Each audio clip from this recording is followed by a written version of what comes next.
শৈশব দিনগুলো এখন খুবই মিস করতে আছি।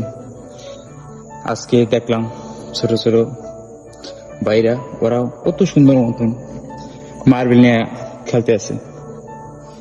তারপর গোল্লা শুট।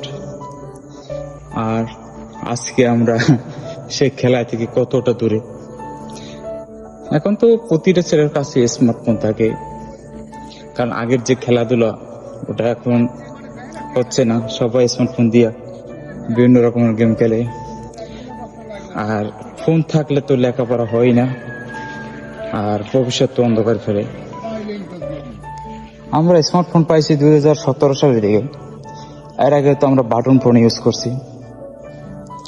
আমরা যখন এসএসসি পাস করি ওই সময় আমরা বাটন ফোন চালাইছি, কিন্তু খেলার মতন এরকম সামর্থ্য ছিল না।